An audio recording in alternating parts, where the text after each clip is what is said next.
meditation is supposed to be fun.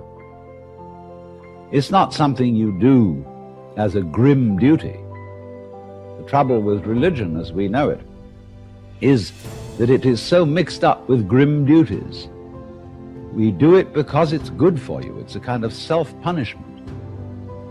Well, meditation, when correctly done, has nothing to do with all that. It's a kind of digging the present. It's a kind of grooving with the eternal now. And brings us into a state of peace where we can understand that the point of life, the place where it's at, is simply here and now.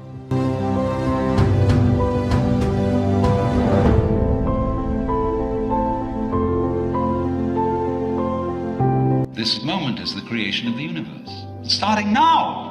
If you look back and wonder whether there was a big bang a long time ago, all you'll see is vanishing traces. The big bang is happening now. This is when the world begins. You're doing it. Only you're not doing it by straining. A you deeper than the straining you is doing all this. The same you that is growing your hair and coloring your eyes and making your thumbprints and all that. You don't think about it. You don't strain muscles to do it.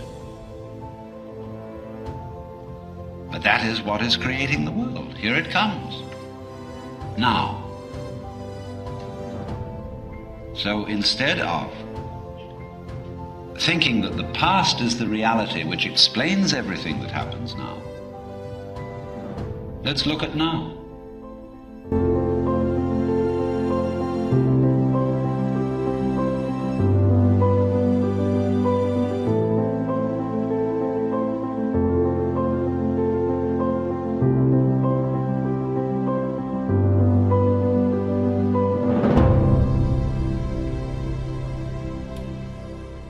On the Fringe with Dan, RadioStyle. Hope everybody out there's having themselves a great day. Love you guys. Thank you for doing the Law of One tour with me. We're going to be doing some more of this, of course, session 23 and 24. I want to kick it off. Actually, they're reasonably shorter. We will have some questions, so if you guys get questions, throw them in there. I got an excellent A-score friend that's helping me out, kind of getting the questions to me at least, or at least help me so I don't have to pay attention while I'm trying to, help learn, teach, learn. And that is exactly what we're all going through. This tied in with a lot of the stuff I've been reading with that, Mauro Bellino guy, the Bellino, the different Hebrew of the Bible, talking about the Elohim and Yahweh and all this. So there's a lot of discussions of Yahweh. Today we get into two different components, maybe, of Yahweh. And it really did bring up the idea of the Elohim, the Anunnaki. There's a lot of weird connections that are being made. This, I think, is something that should be noted. The original Hebrew text talked about Elohim, and I think even the Anunnaki in some cases, but then we've got all sorts of other texts that talk about the Anunnaki and the Elohim. So there's a lot of interesting connecting dots, and they're connecting some for us as well. We're going to get into session 23. I kind of skimmed through it. I mean, like, the biggest thing that jumped out, it's about Egypt. They really get into that Egypt. I think with the pyramids, I think this ties into Thoth, is somebody that's really popular in this area, the bird head guy, who's, supposed to be tied in with Metatron and all sorts. There's like a whole big side to that, right? So we've got that going on. And the Law of One, they kind of make it seem like these are separate beings, kind of all trying to do their own thing. So it is interesting, potentially, how many different groups or social memory complexes have actually been coming here to try to help this planet. Again, I was talking about something crazy the other day where there's actually like an AI kind of has sort of done a virus in this part of the game, if you will. And so many of us got stuck here, and some of us got sent here to help free the people that are stuck. And I think there's actually more truth to that than so much analogy. We'll see. But again, 23, we're going to kick this one off. We're going to get into the idea of Egypt. A couple of the names, pop out. Again, they're still trying to piece together the difference, like over this last 75,000 years of this harvest, and we're at the end of it, and we're going to start a new 75,000 year cycle soon, or are now starting it, or however that works. I don't know how the blend over period works, but we're going through that essential time. And there's been a lot of discussions around the 25,000 year marks, because those are the pre-graduation periods. Like, if you're good enough, you could get out early. Nobody really has. I mean, people were able to in the most recent graduation 25,000 years ago, and they're talking a lot about that, and that's kind of where they are with the Egypt stuff. Atlantis is around there. Lemuria was supposedly more back at the first cycle. So again, we're finding out about some of these ancient civilizations. Maldek, where these people came from, likely ties into this. There's a lot of pieces of information that we've been given that we're having to put together. And I think this is some of the information that I think helps us do that. I do think this channeling was done with great care. I think Jane Roberts is another great one for those of you guys that are out there interested. Seth Speaks, the stuff they did. She went to great lengths to make sure she was doing as pure a channel as possible. I think we get that also with our good LL Research folks, of course, and Carla and was it Jim? What's his name? Anywho, so again, a lot to be said about where we can get information and which information I think. Again, just kind of jumping around, but the one good thing to keep in mind when you think of channeling information is it preaching anything that's kind of fear-based, stuff that's supposed to kind of make you scared, stuff that talks about doom and gloom, because there is a sect of that, and that's generally what the dark side does. The light side generally promotes the direction that we need to be focusing on, because ultimately what you think about, what you talk about, and what you do is what you manifest and what you put energy towards, and it helps the bigger picture, right? But if we can get people to focus on fear and other things, it kind of takes them out of the game. So it's one of the ways you sort of know if a channel's good or not. And I'll tell you what, or prophet, let's call them even too, because there's a lot of people that are calling themselves prophets that all they're doing is just channeling. That's all they're doing. But not all of them realize they're channeling, and in some cases, they're definitely pulling through information that's definitely not from positive beings. So there's a lot to be said about that whole process. So again, I think this is some good material. Jane Roberts is another one that I think went to great lengths. Again, I was lucky enough to know a couple people. I was very close to them and learned a lot of things. Nancy and Becky, I'll never forget you too. And of course, Andrea, even just a lot that went through that whole process in my life. I learned a lot about this type of stuff. So I'm going to do my best to help teach, learn, teach with you guys. All right, enough of me yammering. Let's do 23, session 23. Again, this is back in 1981. Law of One. Check it out. The Law of One, session 23, recorded February 11th, 1981. Ra, I am Ra. I greet you in the love and the light of the infinite creator. We communicate now. Questioner, you were speaking yesterday of the first contact made by the Confederation, which occurred during our third major cycle. You stated that you appeared in the skies over Egypt at that same time, approximately. Aid was first given to Atlantis. Can you tell me why you went to Egypt and your, shall we say, orientation of attitude and thinking when you first went to Egypt? Ra, I am Ra. At the time of which you speak, there were those who chose to worship the hawk-headed sun god, which you know as vibrational sound complex Horus. This vibrational sound complex has taken other vibrational sound complexes, the object of worship being the sun disk represented in some distortion. We were drawn to spend some time, as you would call it, scanning the people for a serious interest amounting to a seeking with which we might help without infringement. We found that at the time of the social complex was quite self-contradictory in its so-called religious beliefs, and therefore there was not an appropriate calling for our vibration. Thus, at that time, which you know as approximately 18,000 of your years in the past, we departed without taking action.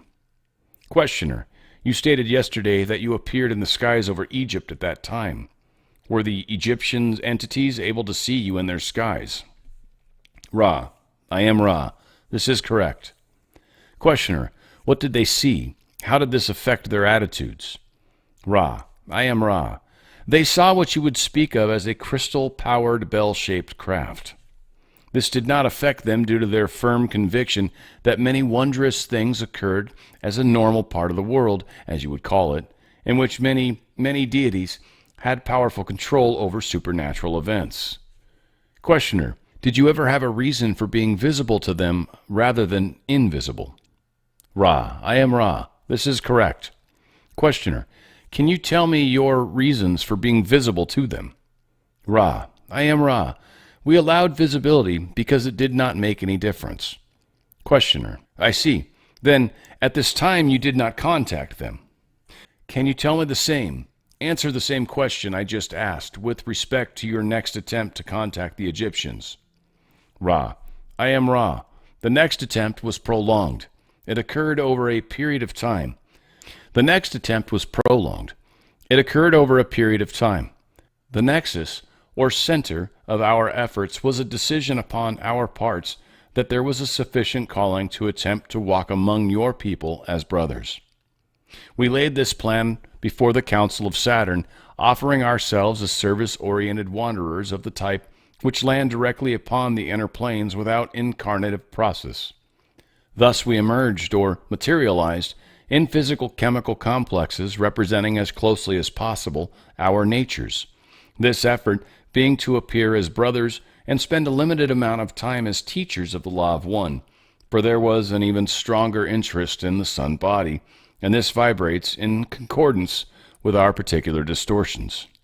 We discovered that for each word we could utter, there were 30 impressions we gave by our very being, which confused those entities we had come to serve.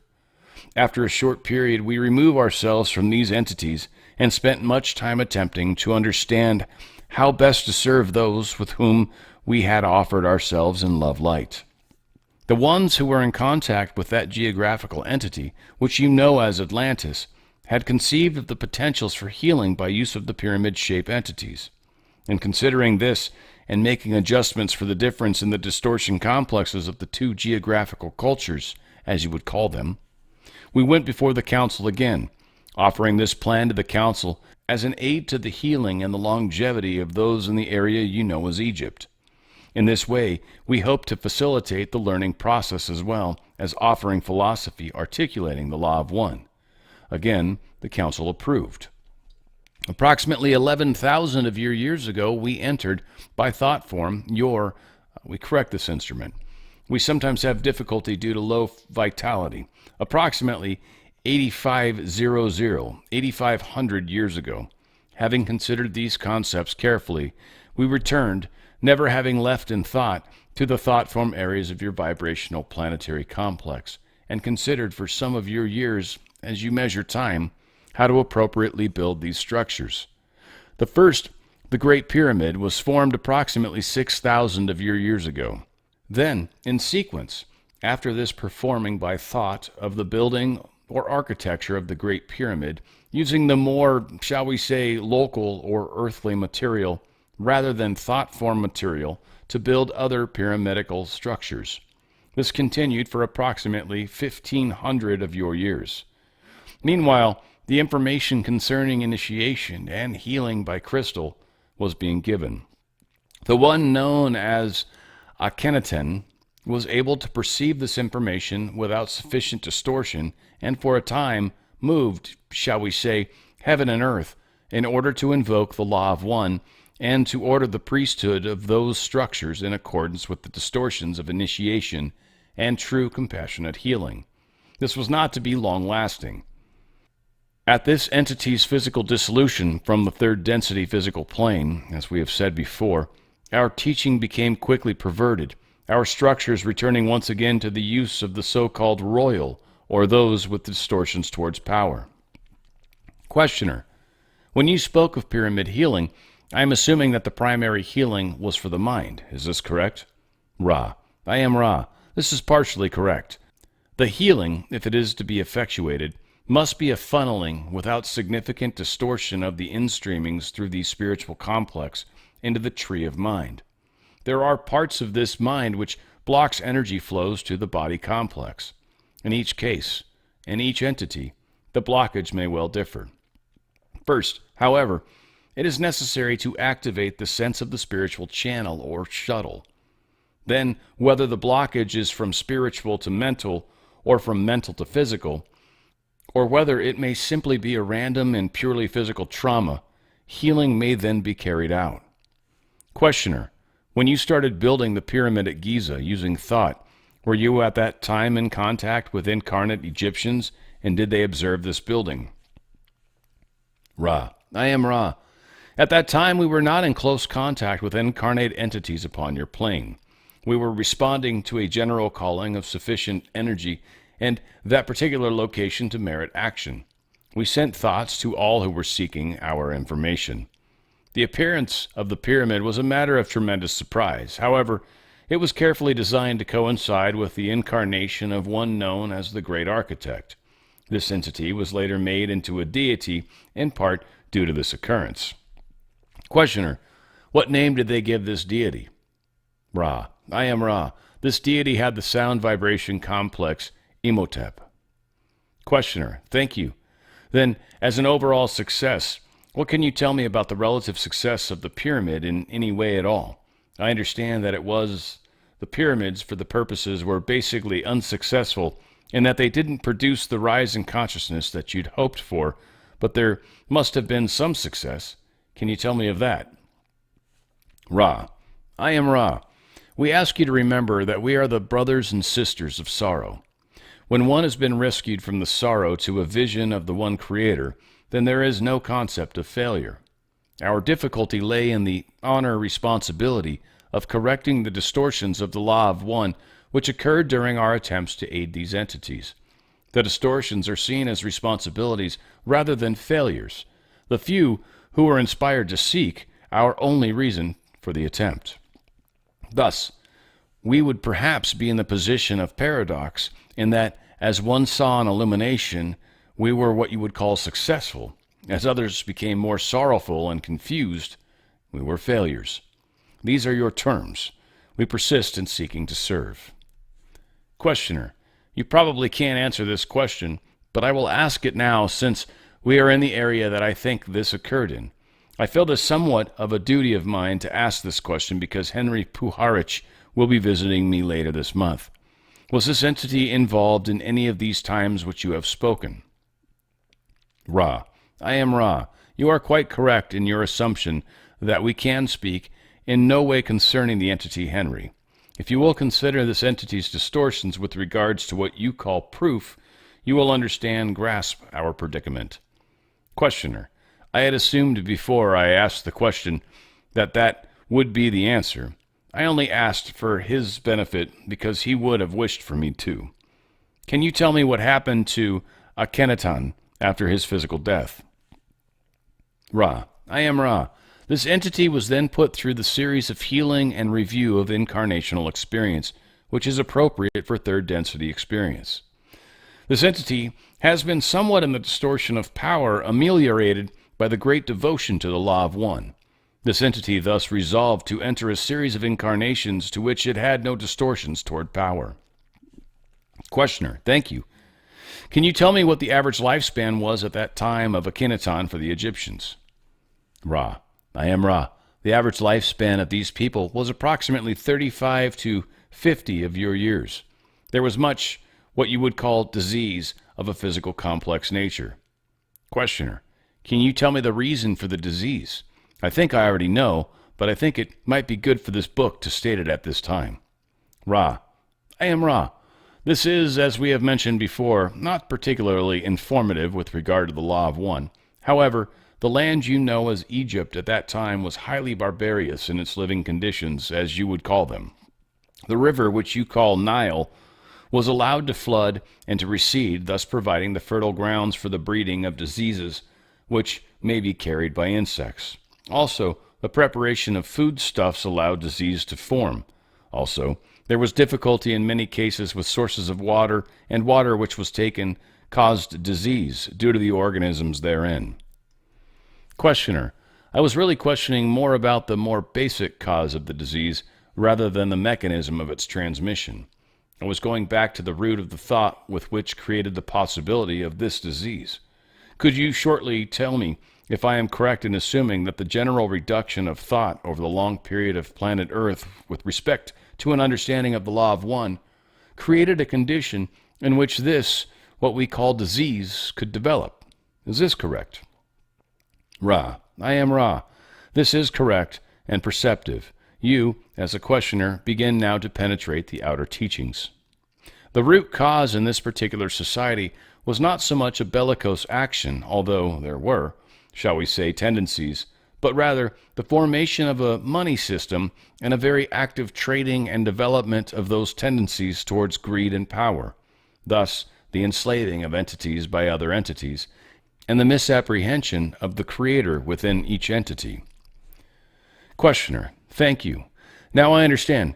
If I am correct that a South American contact was also made, can you tell me of the approximately the same question I asked you about the contact with respect to the attitude or about the contact and its ramifications and the plan for the contact and why the people were contacted in South America?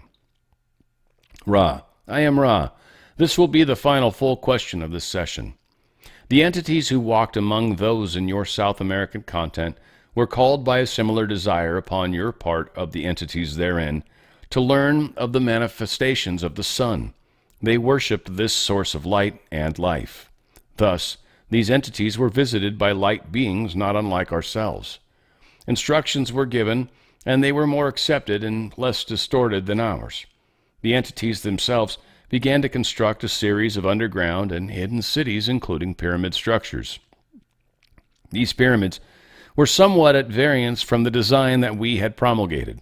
However, the original ideas were the same, with the addition of a desire or intention of creating places of meditation and rest, and a feeling of the presence of the one Creator. These pyramids then being for all people, not only initiates, and those to be healed. They left this density when it was discovered that their plans were solidly in motion and, in fact, had been recorded. During the next approximately 3,500 years, these plans became, though somewhat distorted, in a state of near completion in many aspects. Therefore, as is the case in all breakings of the quarantine, the entity who was helping the South American entities along the South American ways you call, in part, the Amazon River, went before the Council of Saturn to request a second attempt to correct in person the distortions which had occurred in their plans. This having been granted, this entity or social memory complex returned, and the entity chosen as messenger came among the peoples once more to correct the errors. Again, all was recorded, and the entity rejoined its social memory complex and left your skies. As in our experience, the teachings were, for the most part, greatly and grossly perverted to the extent, in latter times, of actual human sacrifice rather than healing of humans. Thus, this social memory complex is also given the honor duty of remaining until those distortions are worked out of the distortion complex of your peoples. May we ask if there are any other questions of a brief nature before we close? Questioner. The only question I have is there anything we can do to make the instrument more comfortable? And since you stated that we seem to be low on energy, is it possible to have another session later today? Ra. I am Ra. All is well with alignments. However, this instrument would benefit from rest from the trance state from this diurnal period. Questioner. Thank you. Ra. Is there any other brief questions? Questioner. This is a dumb question, but there was a movie called Battle Beyond the Stars. I don't know if you are familiar with it or not. I guess you are. It seemed to have what you are telling us included in the script. Is this correct? Do you know anything about it? Ra. I am Ra.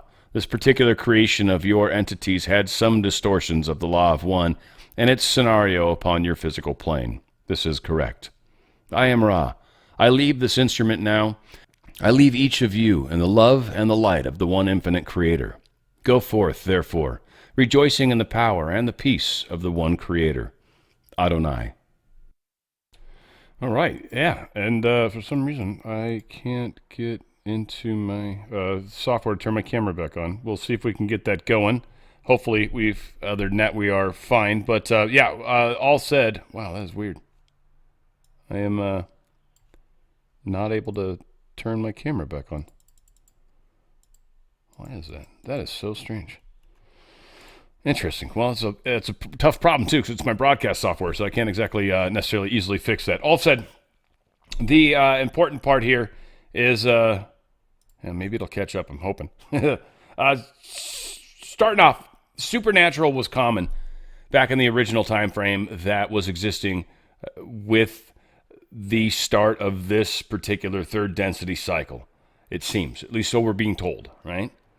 This goes back 75,000 years-ish, right? And back then, apparently, supernatural was common. Now, again, when you look at some of the original Hebrew text, there is talks of things such as a ruach and things along those lines, and that is still, I don't even know if this is still working. We'll see if I can even get confirmation on that. Holy crap, this is kind of weird. Yeah, my broadcast software is taking a... There, well, oh, hey now.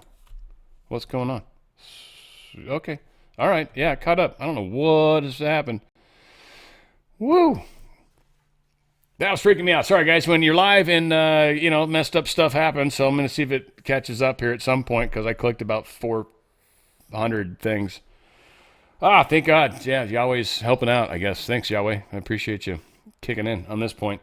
There was Ruach was the thing they talked about, craft that hovered. It got kind of mistranslated as things such as Holy Spirit or angels or a lot of things along those lines. But all said, this is epic. This is epic. Let's see. All right, we're going to get scene 2. Turn it back on. All right, look at that. Look at that. That's gorgeous. Gorgeous. All right. Sorry, guys. Apologize. They also, when they first showed up, too, they showed up kind of like looking like themselves, I guess, which was maybe a little less Earth-like. And apparently that was somewhat distracting. And like this, so they'd say one thing, they'd be like, and so, the water's blue. Or whatever, and everybody else would be like, oh my God, spaceship, and look at the way they're dressed, and oh my God, they look weird. Like this, there was 50 other things that were like overwhelming the senses. So the first time they showed up, that kind of got screwed up. It created a bit of karma for them, the Ra group or social memory complex. So that was kind of where a lot of that stuff started. It confused us. Time seems difficult for them. I think a lot of this honestly just has to do with one, the 80 BC kind of concept, right? Anno Domini versus or before Christ, after his death, or whatever. That time frame, because the Chinese calendar, some arguably would say, is maybe one of the more accurate calendars in the big picture as far as long term. But it doesn't have any weird breaks, right? So sometimes it's easy to say, you go back 7,000 years ago, but is that 5,500 years ago our time, BC, right? Because we had this weird shift in there for the 2,000 years where we're at 2025, right? When most people don't have any sort of Messiah line where, yes, time changed at this moment in time. So again, not trying to throw any shade. It's just, it is what it is.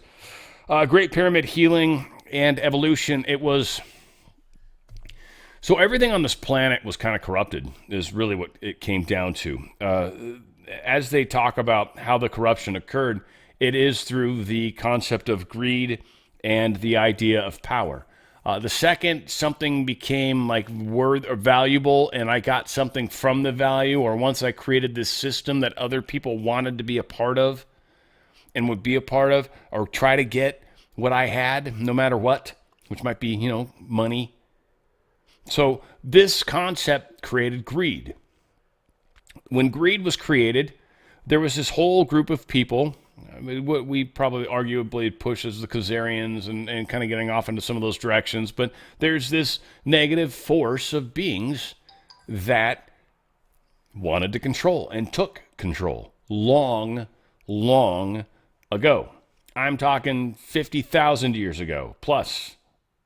They've been constantly honing this skill. This isn't something that just recently happened.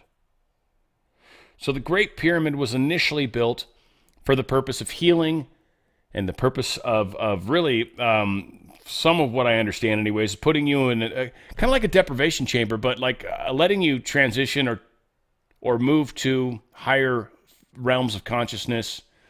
It was just perfectly focused where the focus of the actual pyramid energies were relative to where the actual, I believe if I remember correctly, it was the actual king's chamber, and where they had the sarcophagus area.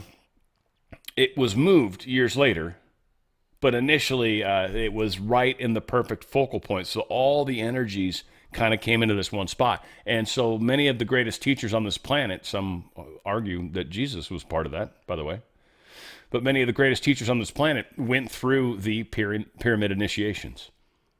And so there's this whole training thing that comes in through that. So it's kind of a powerful thing in that regards. Our lifespans went from initially at the beginning, 900 years, right? When we were in the Garden of Eden, 900 years. Okay. And then all of a sudden we ate from the tree of good and evil or whatever, the tree of knowledge, whichever one we ate from. I think it was good and evil, right? And then we got kicked out. And now all of a sudden we don't live as long. And during many of the cycles, it got down, it sounds like, as low as 35 to 50 years. They're talking about Egypt, the Nile, the flooding of the Nile, the mosquitoes that would come in. Just people died, man. People got sick. So, considering where we're at right now, 65 to 85, it seems like we're coming on the upswing. And many say once we remove, or not remove, but once the service to self path is kind of removed from this planet, or they finally go, or however that happens, once that plays out, that the energy on this planet should drastically shift. And our lifespans likely will increase significantly.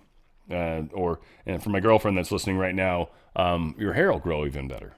Yeah, she's freaking out about her hair, even though it's perfect. Greed and power led to all this. So yeah, they talk about the sun god first.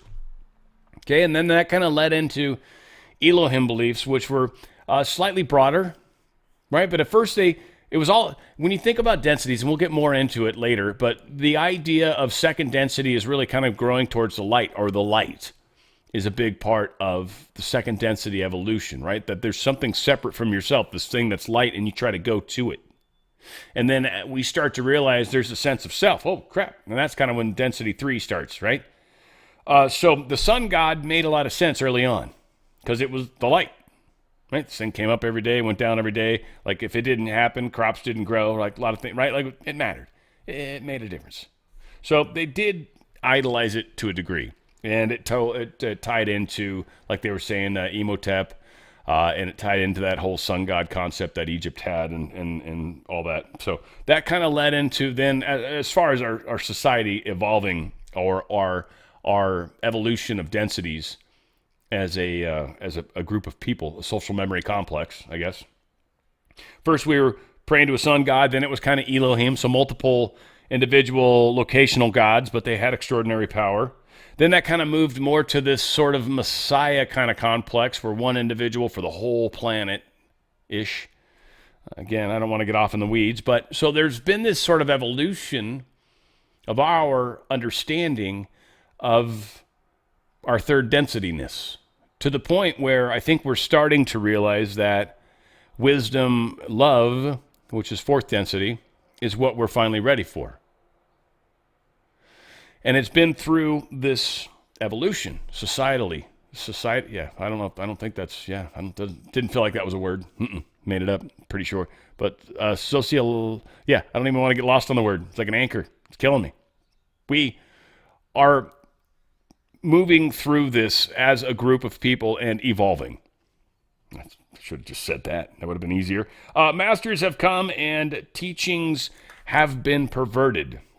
This has happened frequently, like always, every single time anyone comes and shows or demonstrates any sort of thing that one could construe as supernatural, anything that one could construe as supernatural, and instantly everybody will deify you, will turn you into a god, will put you up onto a pedestal, will decide that you are somehow different from them, even though maybe you've said every single day of your life, I am no different than you.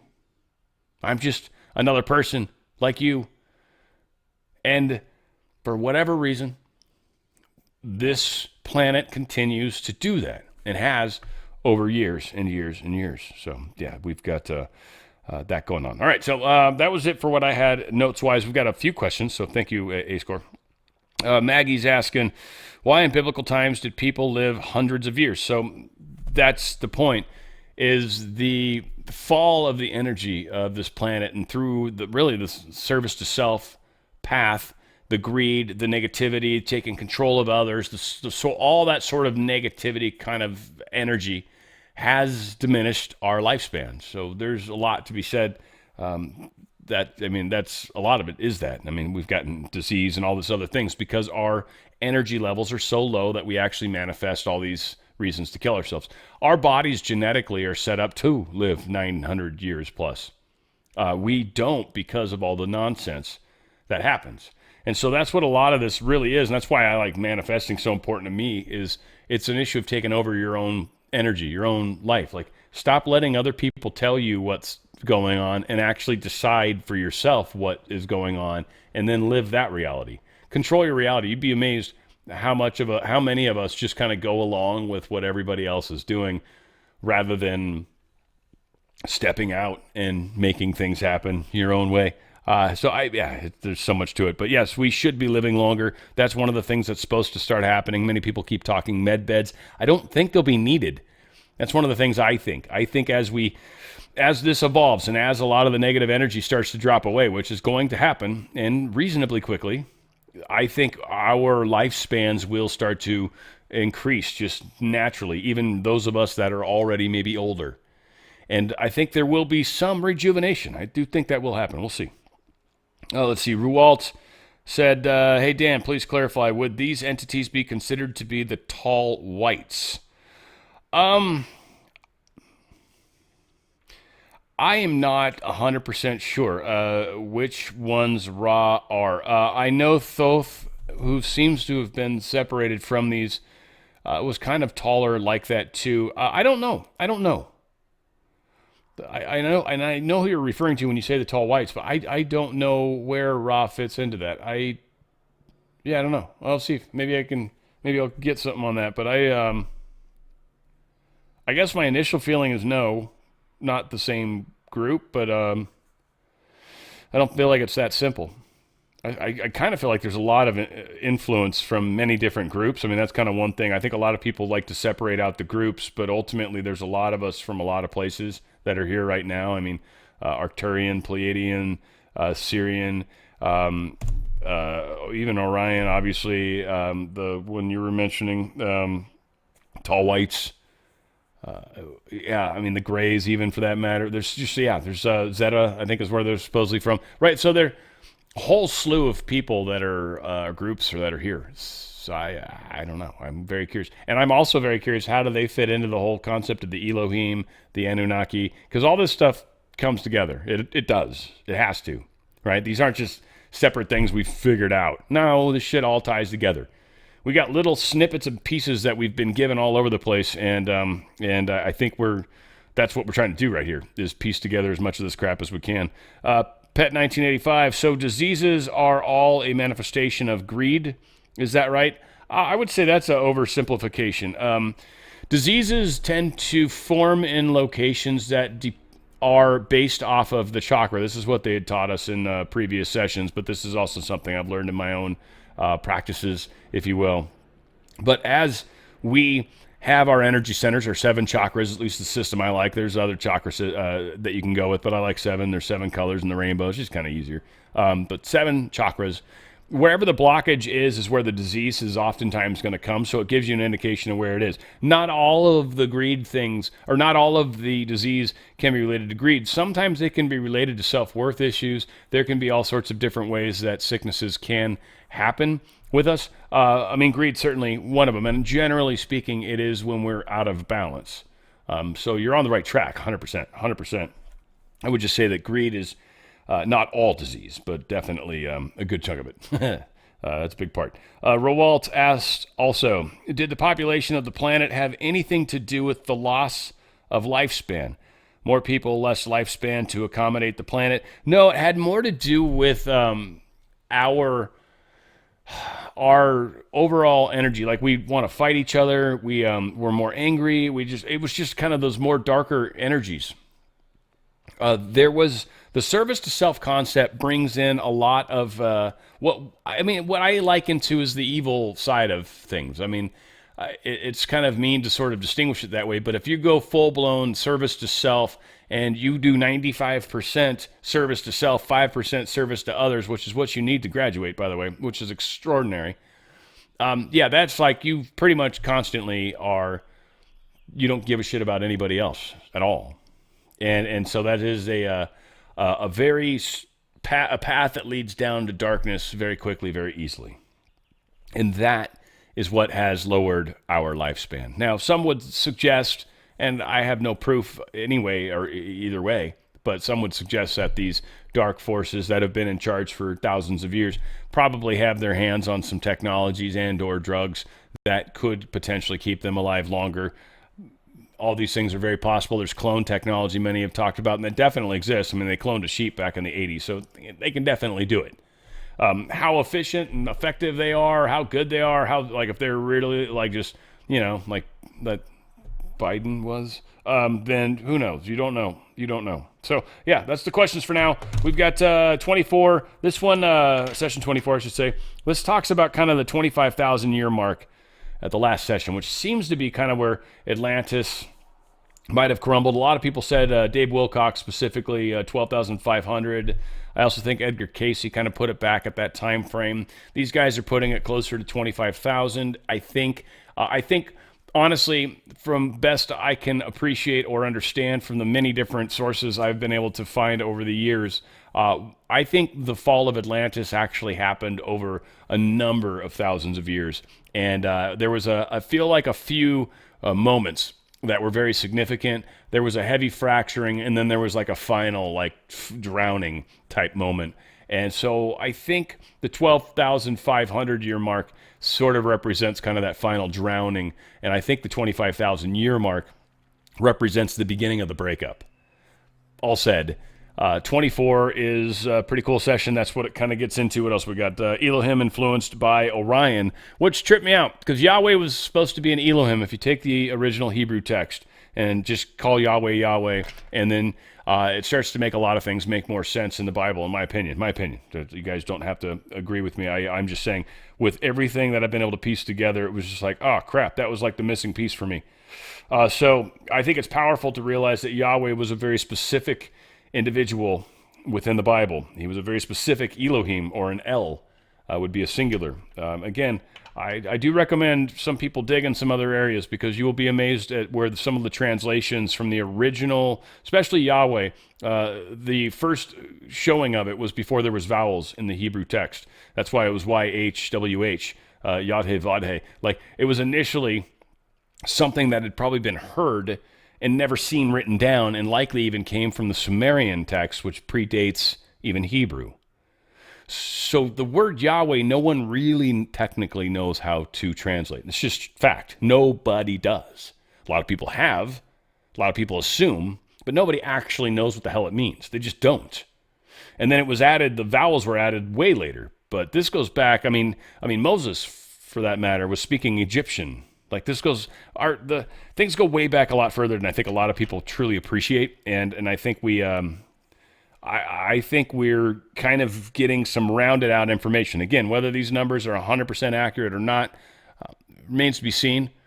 I think the cycles are more in 6,000 year marks rather than this 25,000 year thing. So I think there's a little diff there, but it is piecing together the information to understand what the hell actually has happened to us. And there's some fascinating information. All said, I'm going to continue on. Session 24, I think it's recorded the same day, maybe later. We'll see, but right here on The Fringe. The Law of One, Session 24, recorded February 15th, 1981. Ra, I am Ra. I greet you in the love and the light of the one infinite creator. I communicate now. Questioner, we are a little concerned about the physical condition of the instrument. She has a slight congestion. If you can tell me of the suitability of this session at all, I would appreciate it. Ra, I am Ra. This instrument's vital energies of physical complex are low. This session will be appropriately shortened. Questioner. She requests that if it is possible for you to cause the instrument's vehicle to cough at intervals that would help her. Is this possible? Ra. I am Ra. Please restate query, specifying interval. Questioner. She requests that you cause the instrument to cough about at least after each communication. Is this possible? Ra. I am Ra. This is possible. Cough. Questioner. Thank you. The way I continue the book is to follow on through the last 25,000 year cycle that we're in now, and possibly investigate a little of the fourth density condition, and thereby find many places that we can go back and delve further into the Law of One. The first material I expect to be not too deep with respect to the Law of One. I hope to get into the greater philosophical areas of the Law of One in more advanced sessions, so as to make the material progress so that it will be understandable. I hope that I am following the right direction in this. In the last session, you mentioned that during this last 25,000 year cycle, the Atlanteans, Egyptians, and those in South America were contacted, and then the Confederation departed. I understand the Confederation did not come back for some time. Could you tell me of the reasons and consequences and attitudes with respect to the next contact with those here on the planet Earth? Ra. I am Ra. In the case of the Atlanteans, enlargements upon the information given resulted in those activities distorted towards bellicosity, which resulted in the final second Atlantean catastrophe, 10821, 10,821 years of your years in the past, as you measure time. Many were displaced due to societal actions both upon Atlantis and upon those areas of what you would call North African deserts, to which some Atlanteans had gone after the first conflict. Earth changes continued due to these, what you would call nuclear bombs and other crystal weapons, sinking the last great landmass, approximately 9600 of your years ago. In the Egyptian and the South American experiments, results, though not as widely devastating, were as far from the original intention of the Confederation. It was clear to not only us, but also to the Council of the Guardians that our methods were not appropriate for this particular sphere. Our attitude thus was one of caution, observation, and continuing attempts to creatively discover methods whereby contact from our entities could be of service with the least distortion, and above all, with the least possibility of becoming perversions or antithesis of our intentions in sharing information. Questioner. Could you have the instrument cough, please? Ra. Cough. Questioner. Thank you. Then I assume the Confederation stayed away from Earth for a period of time. What condition created the next contact the Confederation made? Ra. I am Ra. In approximately 3600 of your years in the past, as you measure time, there was an influx of those of the Orion group, as you call them. Due to the increasing negative influence upon thinking and acting distortions, they were able to begin working with those whose impressions from older times, as you may say, was that they were special and different. An entity of the Confederation, many thousands of your years in the past, the one you may call Yahweh, had, by genetic cloning, set up these particular biases amongst these people who had come gradually to dwell in the vicinity of Egypt, as well as in many other places, by dispersion after the downsinking of the landmass Mu. Here the Orion group found fertile soil in which to plant the seeds of negativity, these seeds, as always, being those of the elite, these different, those who manipulate or enslave others. The one known as Yahweh felt a great responsibility to these entities. However, the Orion group had been able to impress upon the peoples the name Yahweh as the one responsible for this elitism. Yahweh then was able to take what you would call stock of its vibratory patterns and became, in effect, a more eloquently effective sound vibration complex. In this complex, the old Yahweh, now unnamed but meaning He comes, began to send positively oriented philosophy. This was approximately in your past of we correct this instrument, 3,300 years. Thus, the intense portion of what has become known as Armageddon was joined. Questioner. Could you create another cough for us, please? Ra, cough. Questioner, thank you. I have a question about how the Orion group got in 3,600 years ago. How did they get through the quarantine? Was this a random window effect? Ra, I am Ra. At that time, this was not entirely so, as there was a proper calling for this information. When there is a mixed calling, the window effect is much more put into motion by the ways of the densities. The quarantine in this case was, shall we say, not patrolled so closely, due to the lack of strong polarity, the windows thus needing to be very weak in order for penetration. As your harvest approaches, those forces of what you would call light work according to their call. The ones of Orion have their working only according to their call. This calling is in actuality not nearly as great. Thus, due to the way of empowering or squares, there is much resistance to penetration.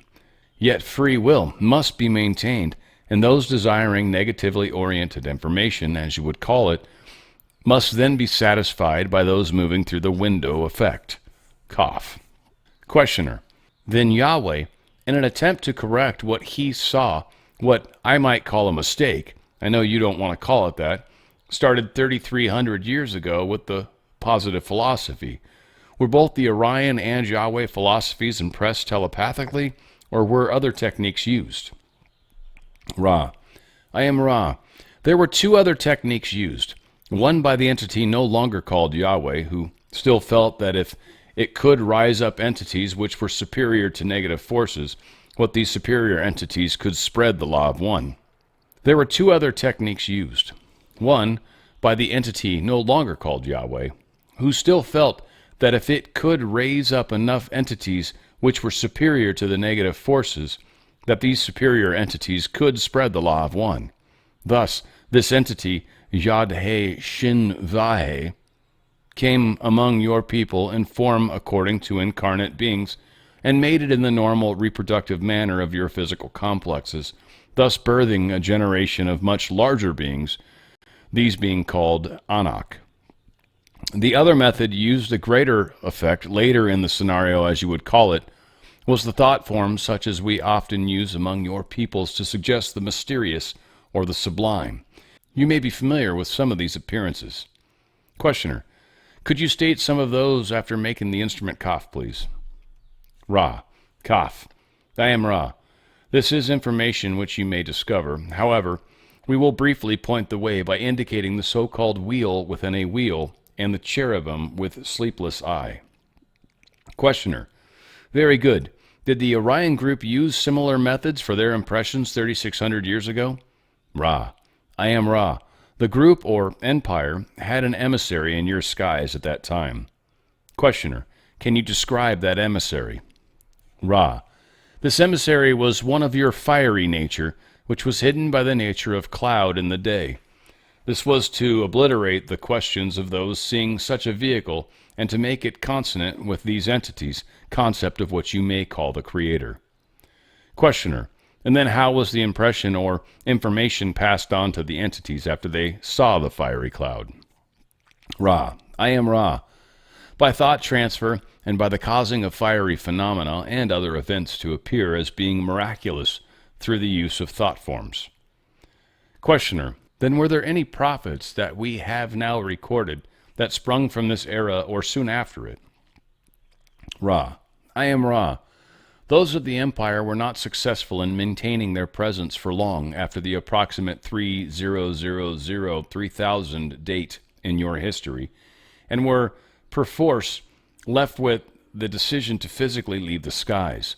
The so-called prophets were often given mixed information, but the worst that the Orion group could do was to cause these prophets to speak of doom, as prophecy in those days was the occupation of those who loved their fellow beings and wish only to be of service to them and to the Creator. Questioner. After making the instrument cough, Ra, cough. Questioner. Could you tell me if you were saying the Orion group was successful in polluting, shall we say, some of the positively oriented prophets with messages of doom? Ra. I am Ra. This is correct. Your next query shall be the last full query for this session. Questioner. Could you tell me why the Orion group had to leave after, I believe, it figures to be 600 years period, why they had to vacate. Ra.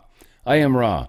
Although the impression that they had given to those who call them was that these entities were an elite group, that which you know as diaspora occurred, causing much dispersion of these peoples, so that they became a humbler and more honorable breed, less bellicose, and more aware of the loving kindness of the one Creator. The creation about them tended towards being somewhat bellicose, somewhat oriented towards the enslavement of others, but they themselves, the target of the Orion group, by means of the genetic superiority's weakness, becomes what you may call the underdogs, thereby letting the feelings of gratitude for their neighbors, their family, and their one Creator begin to heal the feelings of elitism, which led to the distortions of power over others, which has caused their own bellicosity. Any short queries may be asked now. Questioner.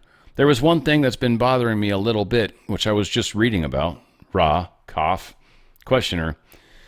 It's not too important, but I would really be interested to know if Dwight Eisenhower met with either the Confederation or the Orion Group during the 1950s or that time. Ra. I am Ra.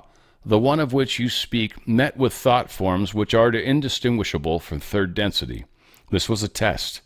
We, the Confederation, wished to see what would occur if this extremely positively oriented and simple congenial person with no significant distortions towards power happened to cross peaceful information and the possibility which might append therefrom.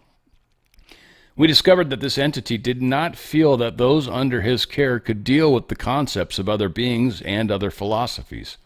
Thus, an agreement reached then allowed him to go his way, ourselves to do likewise, and a very quiet campaign, as we have heard you call it, be continued, alerting your people to our presence gradually. Events have overtaken this plan. Cough. Is there any short query before we close?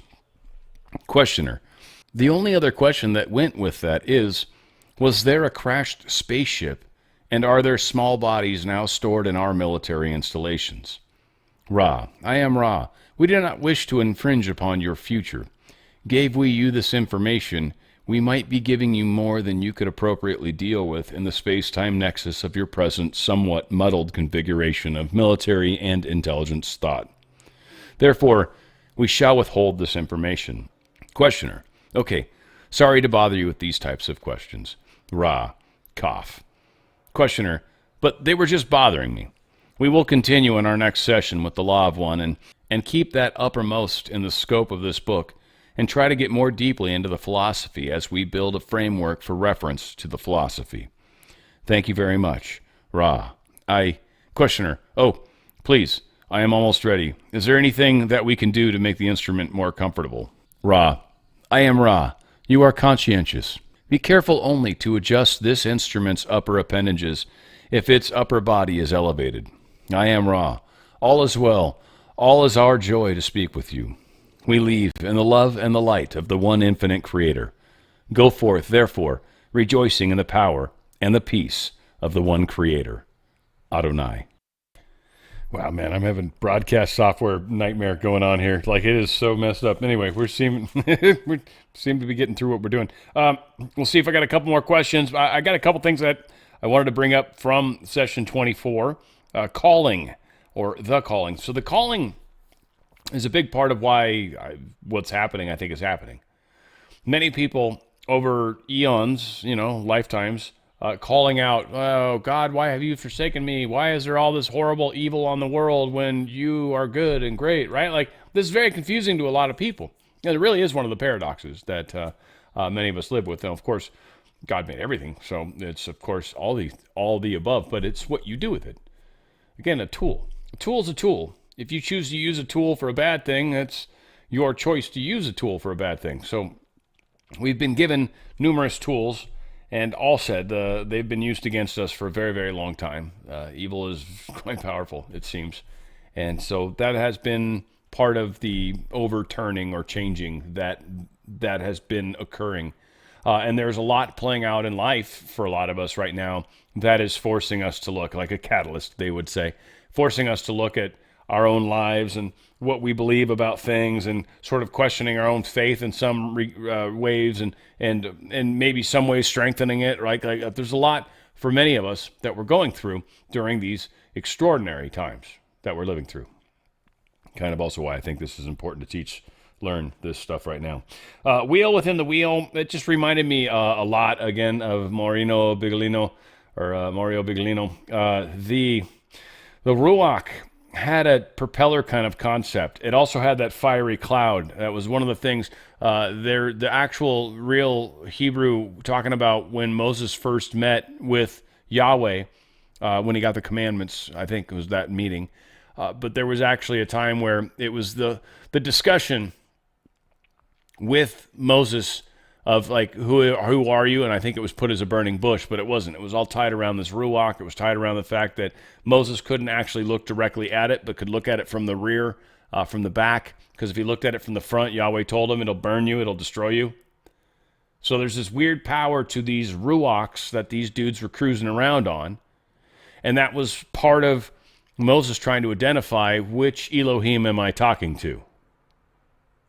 Now, again, I don't expect anyone to believe anything I say, but this is kind of how a lot of this stuff is played out. So there's a neat tie-in to the wheel within wheel stuff they got. Flamecraft, Ivory Cloud, yeah, I just talked about that. Messengers of Doom. I see a lot of this right now. I think there's a lot of people that are constantly fixated on the negative, on the doom, on the all the bad things that are going to happen. But what's also happening is we're heading into this new humanity. It's going to be a golden age. It's going to be the greatest time ever. And so there's this question, why some people seem to want to focus on the negative, the dark, the bad, and how others are okay and understand the importance of focusing on where you're going. Where do you want to go? It's not where you don't want to be, right? So all this crap that many of us are scared of, it's like that movie Volcano. I feel like a lot of Los Angeles Volcano, whatever it was stupid as hell. It was a very horrible movie, but I just remember they were like driving in the car and there was just like giant ass rocks just falling, right? Like almost like Jurassic Park. It probably even would have been a better analogy, right? Trying to drive away from a dinosaur of all things right now. So we are trying to focus on getting down the road. And if a big giant rock lands in the middle of the road, you want to be able to steer. You don't want to be looking over your shoulder when a big rock falls in front of you. This is why you want to focus on where you're going, not where you were, not where you don't want to be, but where do you want to be? And this is a big part of what we're learning today and how we're going to graduate, frankly. We talk about the fourth chakra, the green heart chakra. It's about feeling. It's about love. It's the gateway, 100%. And it's not hard to, like I've said before, get a book on opening your chakras. Seriously, guys, if you're worried about it in any way, shape, or form, get a book on how to open your chakras. Find one. Don't ask me. Find one. God will find you the right way, right? Your higher self will get you there.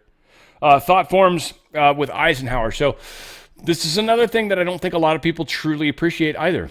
A lot of the stuff we see sometimes can be real, can get it on camera, but are actually thought forms. They're not actually physical. That's kind of like a ghost, sort of. So there is thought forms, there's actual physical craft, most of which, I don't know, from what these guys tell us especially, 80, 90% of that, it seems, maybe more, is actually craft from here on Earth. Maybe different groups, might be reptilians and all these other, right? Like, could be, sure, and probably is. I'm not trying to say it's not. I mean, I'm just saying there's a lot of different technology. When people talk about who was helping maybe the Nazis back in World War II, it was the local people. It wasn't like some faraway group. A lot of us perceive it as far away, and they somehow got here. And that's one of the problems and the questions that we have here with the Law of One too. Is perceived like how'd they break through quarantine? It's like, dude, a lot of these guys are already here. It's not necessarily extraterrestrial when they're here. They've been here a long time, they say. So there's a lot to be considered around a lot of that. So thought forms are a powerful thing. They happen. There is physical, and then in a lot of cases, yeah, it's just a pain in the ass to to fly interstellar distances when you don't need to. Come to find out, neutrinos can move at the speed of light. I'm betting neutrinos tie into a lot of the faster than light stuff that we actually can and do experience. I think a lot of people have experienced that before, been in a location, be sort of tied to somebody in some weird way, and they're far away, and you instantly know, like you just instantly know when something's wrong, like or right or good or what, like you feel it, you know, and it's powerful. All right, got some questions. Ruwalt 77. Please clarify, Yahweh is not the infinite creator. Yahweh is considered an Elohim if you take the text for what the Hebrew text offers. So I would actually say it's more in that regards, because I actually feel that coming at it from the direction that you are, it simplifies something that is actually vastly more complex than most of us have ever understood. Yahweh was specifically for the group where Israel was, Palestine, Israel, oddly, and where a huge amount of the problems exist right now. But that's why Israel's people, but he was the Elohim for that area. There were other Elohim for other areas throughout the world. Especially when you look at some of the deeper Hebrew texts. Again, I'm not going to be the expert here, but it's like the Book of the Prophets, and there's a few of these other older Hebrew texts that certainly predate Christianity. And when studied and kind of taken into context, there's through some misinterpretations and misdirection intentionally, we've been sort of led down a path that's not accurate, or as accurate as it could be. Maybe is a nicer way to say that. So, is Yahweh the infinite creator? No, source is source. Yahweh is the Elohim for the area of Israel. That's why Israel was his chosen people. He was the Elohim for them, not the rest of us. Which actually kind of makes some other things that happen historically within that Jewish tradition. Was it Messianic versus Semitic? It gets into is it Hellenistic versus Semitic? Whatever. Again, it gets into some interesting waters. I am not an expert by any stretch, but the history I've actually found has been fascinating. I'm on this dude's third book, which is fascinating, and some really good history on it. So again, just take me for a grain of salt, guys. But this is my understanding. There's another guy out there named Cliff High. He talks a lot about the Elohim, and I 100% agree. The Elohim and this concept of the Anunnaki, the idea that Mount Olympus, where all the gods were, was always a mountain, which is also what goes with the Hebrew text. Talks about these gods being on the mountains. There is just so many interesting connections that almost guarantee that we got this group of unique individuals that are not necessarily omnipotent and omnipresent, but are unique in strength and size. In some cases, there's giants. Some cases, I don't know. Many say it was when the quote gods mated with the people that they created the giants. So there's this whole study around that, and some of you guys might be familiar with some of the bones they've found and quickly gotten rid of. So there is some very, very, very, very crazy shizzle that's happened here on this planet that I think needs to be understood a lot better than what most of our religions try to throw at it. That will be my take on that. So i.e. God. And I would say no, source is source. That's kind of why I usually refer to source as source, or God as God. There is one God, there is one source, there is one creator of all. And then there's all this other stuff inside this reality. I guess that's probably the easiest way to look at it, right? Hope, maybe. And you can come to conclusions. All right, final question, I think, unless you get another one to me, A-score. Think 2000. It's like a product, it should be anyways. Question, what prompted you to start the weekly sharing of the Law of One? The honest answer is I initially talked Alpha into liking this. I thought it was cool. I said, this is really cool. This is information that I think you would like. And he read a little of it, and he's like, dude, I love it. Let's do this. And so I was like, cool, like a buddy of mine and me are going to talk about something that's super near and dear to me. And that kind of fell apart. I think it's just schedules and whatever. I mean, no sliming on anybody, but so that happened, and I was kind of sitting there on the side, and I'm like, well, I started the channel on the Fringe because my normal channel, which is manifesting stuff, it's called Dan RadioStyle. It's on YouTube. Been there for, I don't know, 12 years or some shit. I've had a channel for a long time. Not huge audience, good size, whatever, but it's just manifesting stuff. And I've always been about people taking control of their own lives. It's always been important to me. When things changed in the world and stuff started happening the way it was, for those of you that follow me on the Fringe, you know, then I was like, crap, it's now's the time. Like, this is the, rather than trying to help people manifest a relationship with someone they love, I'd rather help the nation and the world manifest the future we deserve. So it started from that. And at that time, I wanted to talk about Law of One way back when, and I did it, and I did the voiceover work, and I think I did probably about 8 episodes, and then I started using it for the news and the political and the Trump and all the crazy stuff, and that led to a very successful channel on YouTube at first. So, the Law of One sort of stopped. And so this was always a thing that was important to me. It was why I started this channel, and it's super important to me as far as one of, I think, the best pieces of channeled information that's out there. And there's a bunch of you guys that kind of trust me, and I might have lost some trust from some people, frankly, because of this, but I think there's a bunch of you that will actually look at this more deeply because of me bringing it up.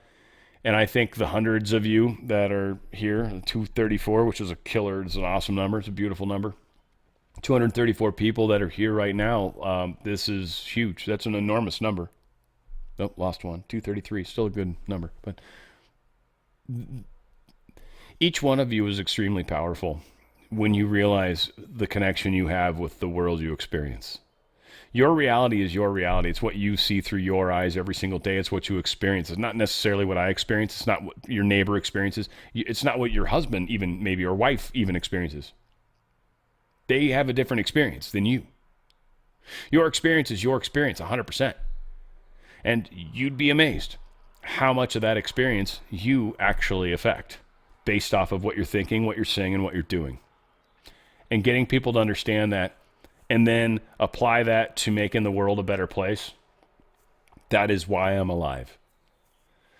So Law of One ties directly into my entire life purpose or mission. And this is something I've been aware of, not that necessarily that I needed to learn Law of One, but I've been aware of my mission for, I don't know, since I was 20, 22, 23. Like it was just like, this is who I am. And how it played out was in the works of source or higher self or whichever. But it's been a journey. So long answer to a great question, in my opinion. All said. A-Score, thank you so much for your help on this. Thank you guys for joining us on Law of One. I don't think we've got any other questions, so you guys are going to be released for the evening. No homework, but we've got the next 2 sessions coming up next week. I will say the week I am in Houston for the live show, I will not be doing the Law of One that week. Unfortunately, it's just going to be too much to try to do. And I'm just not going to try to destroy myself. So that's coming up. I think we've got 2-3 more weeks that we'll do it. So all's good. But, trying to help change the world best I can. And the more of you that I get that are on a higher level and operating on a higher level, you guys multiply and ripple at such a bigger multiplier. And it's not even necessarily like if you've got a big channel or something, it's your energy. It's where you're at. You affect other people. I understand that. I know what I'm doing. I am doing this differently than most people. Most people are looking for clicks, likes, and all that. I am looking for as many ripple makers out there kicking ass as possible. That's when I'm successful. I love you guys. And that's what I'm trying to do. And that's what I'm going to do. And you guys are going to do it with me, I think, for the most part. Bunch of you are. Anyways, all said, we're going out. Hopefully I might have to stay on camera or just walk off camera because my broadcast software is being so weird. I don't know what's going on. It seems like it's a bug that in their new update that they forced on me. Bastards. is why I don't like updating it. All said, Law of One. Good stuff. That was session 24. We'll do the next two next week. Love you guys. On the Fringe with Dan RadioStyle.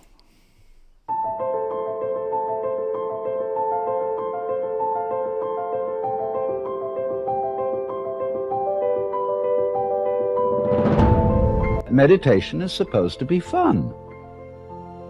It's not something you do as a grim duty. The trouble with religion as we know it is that it is so mixed up with grim duties. We do it because it's good for you. It's a kind of self-punishment. Well, meditation, when correctly done, has nothing to do with all that. It's a kind of digging the present. It's a kind of grooving with the eternal now. And brings us into a state of peace where we can understand that the point of life, the place where it's at, is simply here and now.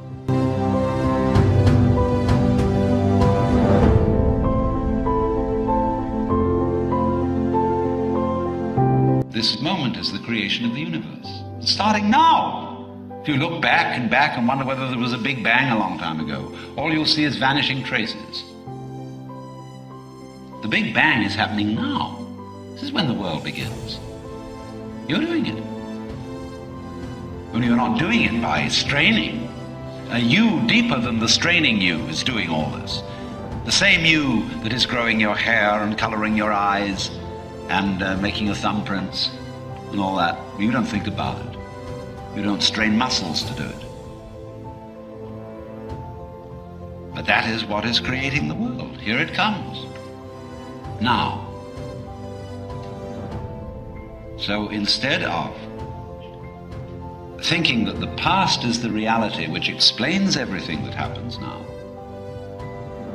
let's look at now.